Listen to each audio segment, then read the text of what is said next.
নমস্কার বন্ধুরা, সবাই কেমন আছেন? নিশ্চয় ভালো আছেন, সবাই সুস্থ আছেন।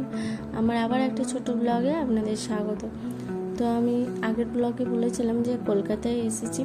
তো কলকাতায় আসার পরে কোথায় কোথায় বেড়াতে গিয়েছিলাম, তো সেইটাই আপনাদের সাথে একটু শেয়ার করছি। আপনারা তো দেখতেই পাচ্ছেন যে সবাই রেডি হয়ে বেরিয়ে পড়ছি। আজ এক জায়গায় যাওয়ার আছে, তো আমি আগে কখনো যাইনি, এই প্রথমবার যাব। তো আমার সাথে আছে আমার ননদ, নন্দায় আর আমরা তিনজন, আমি আর আমার হাজব্যান্ড, আমার ছেলে। তো সবাই মিলে চলে যাচ্ছি। এখন টোটো ধরে সকাল এখন প্রায় কটা হবে, 6:30টার দিক করে এরকম বেরিয়ে এখন চলে যাচ্ছি। আমরা টোটো ধরে ট্রেন ধরবো। প্রথমে আমরা এই এলাকাটা ভদ্রেশ্বর বলে, তো এই ভদ্রেশ্বর স্টেশনে আমরা চলে এসেছি প্রথমে। এটা আমার আমাদের বাড়ি। তো এইখান থেকে আবার ট্রেন ধরে আমরা আমাদের ডেস্টিনেশন যে জায়গাটা সেই জায়গাতে যাব। তো আমার ভিডিও শেষ পর্যন্ত থাকুন, কোথায় কোথায় যাচ্ছি দেখতে।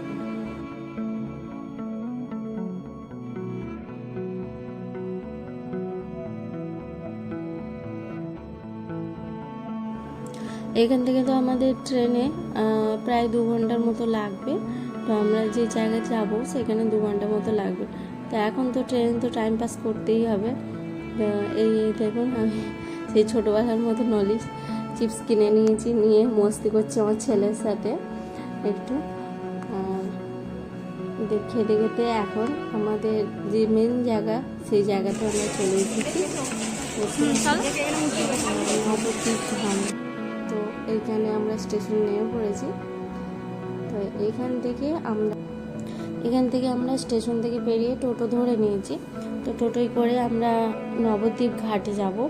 ঘাটে ওখান থেকে নৌকা ধরে তারপরে আমরা আগে যে জায়গায় যাব সেই জায়গাতে যাব।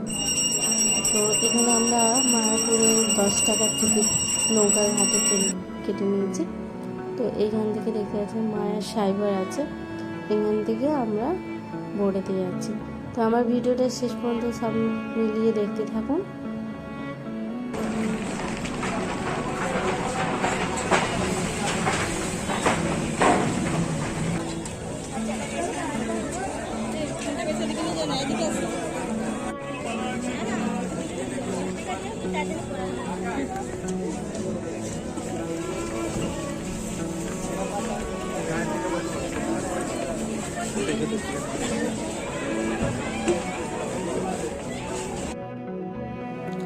ওই দেখতে পাচ্ছেন আপনারা এক মনোরম দৃশ্য দেখতে পাচ্ছেন, সমুদ্রতে যাচ্ছি।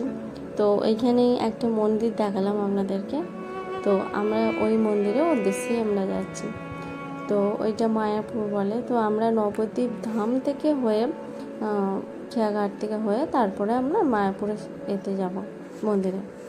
তো ওখান থেকেই আমাদের যাত্রা শুরু হবে। তো আমার ভিডিও এন্ড পর্যন্ত দেখতে পাবো।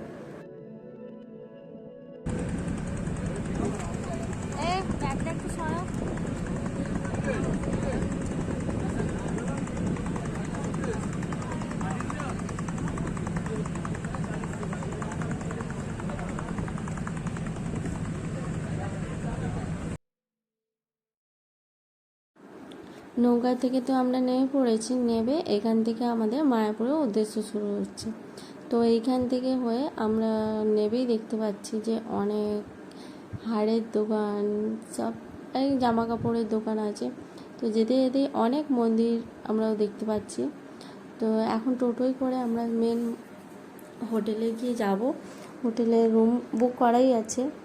এখানে দেখতে পাচ্ছেন, ওখান থেকে আমি একটু ক্যামেরা করেছিলাম, মায়াপুরের মন্দিরটা দেখা যাচ্ছে। তো আমরা সেই আশপাশেতেই আমরা হোটেল নিয়েছি। তো সেই হোটেলে প্রথমে যাব, ফ্রেশ হয়ে তারপর আমরা মন্দিরে আসবো। তো মেনতে এখনও এই মন্দিরটা কমপ্লিট হয়ে ওঠেনি। তো এই মন্দিরটা এখনও চালু হয়নি, যেটা আমরা ফেসবুকে সবসময় দেখেই থাকি। তো এই মন্দিরটা এখনও চালু হয়নি। মেন আগের যে মন্দিরটা সেখানে এখনও ঠাকুর আছে। তো সেখানেই আমরা যাব। এখন আমরা হোটেলের কাছাকাছি চলে এসেছি। যে এই হোটেলের আশপাশটা দেখাচ্ছি আপনাদের সাথে একটু। আমরা কোন হোটেলে উঠলাম। এই হাঁসখাসটা যেতে এখনও অনেকটা সময় লাগবে, কারণ আমরা এইখানকার যে সব হোটেলগুলো ভবনগুলো থাকে সেইগুলোতেই আমরা উঠেছি। তো এই যেতে যেতেই দেখছি এখানে অনেক মানে একদম পরিবেশটা পুরো গ্রাম টাইপের, খুব সুন্দর, বেশ গাছপালা ভর্তি। আর এখানকার এরকম ভবন বলে, তো এখানে হোটেলগুলো এরকম। তো এই হোটেলটায় আমরা থাকবো, তো এইখানে চলে এসেছি। তো আমরা শেষ পর্যন্ত থাকো।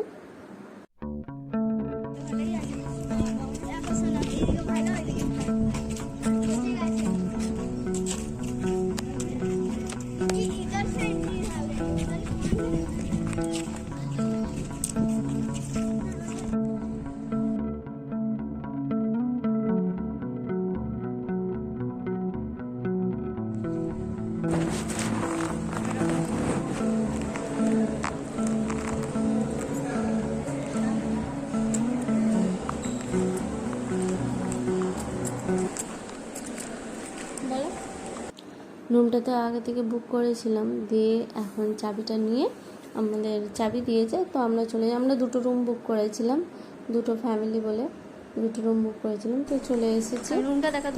রুমের ভিতরে আমাদের এটা দেখিয়ে দিচ্ছি কেমন কি আছে। দুটো বেড দিয়েছে, বাকি চেয়ার টেবিল এখানকার পরিবেশ অনুযায়ী দিয়েছে। তো এইখানে রুমটা ভালো, খুব সুন্দর রুমটা।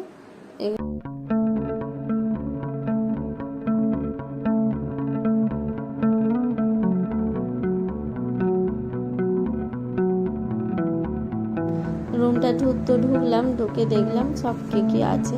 তারপর আমি জানলাটা খুলেই দেখি এখান থেকে সেই মন্দিরটা দেখা যাচ্ছে, যেটা নতুন হচ্ছে এখন, সেই মন্দিরটা দেখা যাচ্ছে। তো আপনাদের সাথেও একটু শেয়ার করলাম যে অপূর্ব দৃশ্য লাগছে, এখান থেকে পুরো ক্যাপচারটাই দেখা যাচ্ছে।